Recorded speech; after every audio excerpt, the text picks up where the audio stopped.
Yo, what's going on, everyone? If you guys are like myself, you're probably feeling a lot of pain today, and that is because the NFT market and really just the greater crypto market is just down bad right now. We're seeing these NFT projects floors absolutely plummet, and we're seeing massive sell-off with ETH, Bitcoin, really the greater crypto market, as I said. And I think the space has just been encapsulated by fear in these past 2 to 3 days. There's just a ton of panic.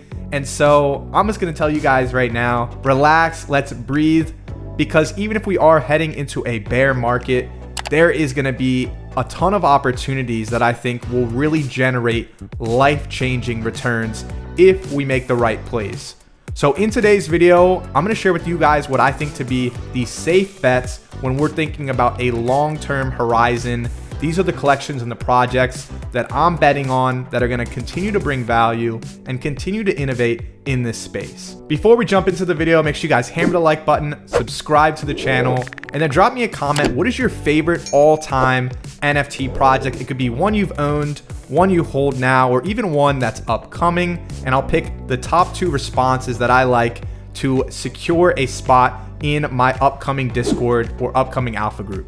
You guys can end up like these 2 here, and I'll announce the winners in my next video. All right, so jumping into things, as you guys know, this video is not financial advice. I'm not a financial advisor. Make sure you guys please always do your own research.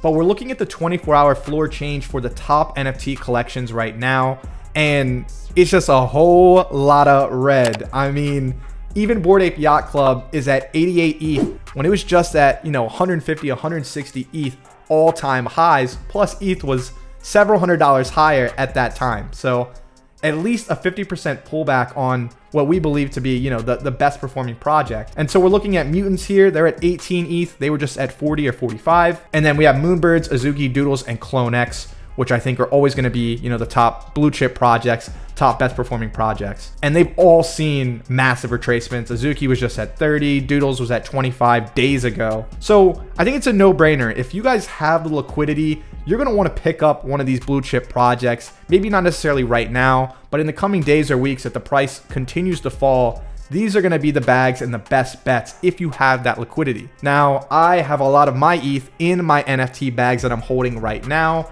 I'm sure it's probably the same for a lot of you. So I'm going to show you guys the next best alternatives if you guys can't afford the top blue chip projects.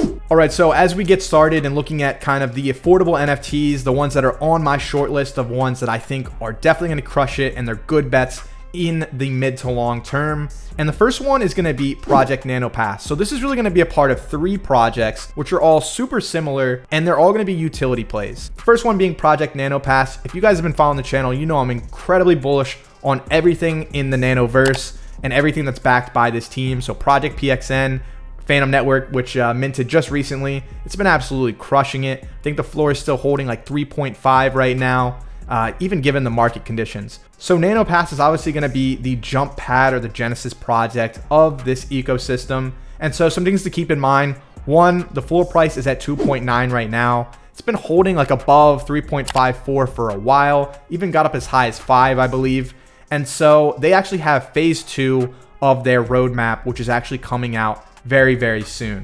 So that's something to keep an eye on. And they also have their weekly black boxes, which I've touched on before. It's going to give you frags, which is the token of their ecosystem. It's going to give you chances at whitelist opportunities with some of the biggest projects. Yeah, I just think Nanopass overall, in terms of just like listings, usually there's only 100 to 200 listed. So even though the floor is at 2.95 right now, if we start to see the market improve, this could slingshot back up to 3 to 4 ETH very, very quickly. The second collection as part of this utility play, the 3 projects, is going to be Llamaverse. So Llamaverse is probably at the top of my list of projects that I don't hold that I definitely plan on picking up, especially if prices go lower. It's been sitting at like 5+, 4+ ETH for a while, so we're finally seeing it dip down to 3.6. I think it was as low as 3.3 just earlier. So definitely something to keep an eye on. With Llamaverse, they just have a ton of stuff in the works and in the pipeline that is really exciting if you're a holder. Obviously, this collection is going to be by NFT Llama, which if you guys are familiar, he's a massive name in the space, an influencer. And yeah, I just think in terms of like shit posting and his tweets, he's always on fire with it. Looking at the Llamaverse Twitter, they actually have their roadmap 2.0, which they've shared here. And they just have a ton of stuff that's coming out within the next 2 months. They just recently did a snapshot for their holders. This is going to be their Llama Labs teleporters, which we've obviously missed out on. But looking for what's to come, they have whitelist ping, which I think is pretty obvious. It's going to give you an idea or keep you up to date with the projects that you're whitelisted for when they're minting. That way you guys aren't whitelisted and you miss out on minting one of your projects. They have Spitgoo token, which seems to be rewarding their Diamond Hand members. So they already have their token Spit. This seems like it's going to be some kind of upgrade with some interesting tokenomics here. You guys can check out if you're interested. They've got this Llamascape development, which I think is going to be part of like, a play to earn game that they're building out here. They talk about, land world, a marketplace. So a ton of cool things here, which seems to be built around NFT worlds and kind of Minecraft and whatnot. They have Llama Essence. They've just got a ton of things coming out. They have the Llamaverse app, staking vouchers. So, you go through this white paper, they are doing a lot of stuff that I think almost most of the collections out there just don't have in the works. Merch is an item that you usually see on a roadmap. Maybe you see a token, but in terms of actually developing on top of that and really continuing to push out stuff, Llamaverse has just been absolutely killing it. Plus, on top of everything, with the token that they have, you really will get some awesome whitelist opportunities with the marketplace that they already have, that's already established. So Llamaverse is definitely one at the top of my list. Project Godjira Gen 2 is a very similar play. Just overall, same kind of floor price. There's going to be a ton that is being staked, so really low supply almost always. And I think the thing with Godjira that I like a lot is I just like the art as well. Like in terms of actually having an NFT that largely is, an alpha group and staking and has, a whitelist marketplace. I definitely think the Godjiras have, the best PFP, just in terms of my opinion. Now, something that makes me very bullish on Godjira, similar to Llamaverse, is just their founder. Shan is someone that I follow. I feel like his tweets are always extremely relatable. He's always spitting facts about, the current market and just what's going on in the space overall. And so it is very easy to believe in someone like this when, they just continue to show that they're very in touch with what is going on in the space. Godjira is also going to be, a whitelist marketplace, an alpha group, like a lot of these utility projects. And I just think the utility plays now are so important. I think now that we've kind of gotten a little bit of exposure into utility in terms of actually providing some kind of value to holders, a lot of the art collections that we've seen drop recently where it's just a PFP, they just haven't performed well at all. I think as this space evolves, we're going to see a lot of these projects are either going to have to establish themselves as a game, as a brand, or having some form of innovative utility. And so that's why I'm bullish on all three of these projects. If you guys follow me on Twitter, then you're going to already know that I am pumping my bags here. This is an NFT that I own, and so it's going to be Invisible Friends. If you guys aren't familiar with Invisible Friends, one of the most hyped NFT launches to mint, over 500,000 followers on Twitter. And just overall, I think the art was something that really took the space by storm. I think a lot of people just fell in love with this animated walking collection, and we've seen a lot of projects try to copy this style, like Imaginary Ones and, a handful of others. Invisible Friends floor is at almost 4 ETH right now. It's kind of been hovering in this 4 to 6 ETH range for a while, but I'll tell you why I think that this is an incredible discount right now. First off, you're going to see the 40,000 volume traded, which is pretty significant overall, just in terms of, the action that it had when it minted and around reveal. Unlike a lot of these other projects, not the utility plays, but just collections in general, it does have a 5,000 supply. So I talked about how much hype was around this project. Only having that 5,000 supply is a factor that I still think is very slept on when we're looking at Invisible Friends. So when we look at Invisible Friends, why really haven't they picked up steam or taken off like the hype would tell you?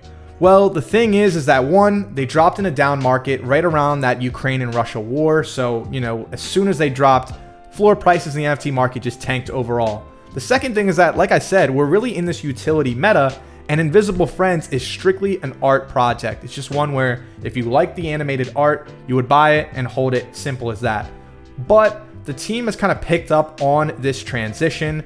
And so they're really trying to build out the Invisible Friends brand. And so the first item on the roadmap actually happens this month. So this is going to be Kith Invisible Friends. There is not a ton of information around it, but I'll share what we know. We do know that it is going to be in May, and there's going to be priority access for holders. Now, if you guys aren't familiar, Kith is a massive fashion brand. They do a ton of innovative collabs where they're really changing the game. Like, they do collabs with other brands and companies outside of clothing as well. So I feel like Kith is always pushing the needle on, what is possible, and there's just a ton of cool inspiration there. Now, this is going to be a screenshot from the holders chat, and this is going to be CoinBilly, who is obviously going to be, a key member on the team for Invisible Friends. And so when he's talking about the Kith drop, he says that it's not going to be an airdrop, as that wouldn't perform really well right now, but that all holders will benefit from both the attention and the brand recognition that it's going to get from collaborating with Kith, that some lucky peeps will be more happy than others. So I'm guessing maybe there's some kind of rarity involved. I don't know if it depends on the rarity that you have now, or if in the possible next Kith Invisible Friends collection or Kith collection that there's going to be some rarity there. Basically, CoinBilly super bullish on this overall, and whenever he's kind of hinted or talked about it, it's been really awesome. He talks about how it's a tasteful launch for the current state of the world that we're in, pushing the limits on how we think a dope Web2 company can integrate with a Web3 world. And so on the official Invisible Friends Twitter, they talk about it here, how the upcoming collection is to grow Invisible Friends as a worldwide brand, onboarding Web2 native companies and people into the Web3 space in a tasteful way. So basically kind of what he said in that Discord message. It seems like whatever the collaboration is here, it is a lot more than just a merch collab, for one. And for two, it seems like it's going to be something that we haven't seen before. Really interesting. I think the Kith collab could be massive. And if it is, I wouldn't be surprised to see this floor triple or double given its current value. And so in terms of just the projects that I'm betting on, I think all of those are proven teams that are going to continue to innovate and bring value. They're creating brands and they're in it for the long run, which I think is very key. I don't think that there's a ton of projects that you want to bet on in a down market. You really just want to have high conviction in a few that you really think are going to be in it for the long run. That'll do it for today's video. Don't focus and stress yourselves out over the floor prices of a lot of these collections right now. Things are going to turn around eventually. So just make sure you guys have conviction in the plays that you have now and be on the lookout for opportunities like the discounts that I've shared in this video.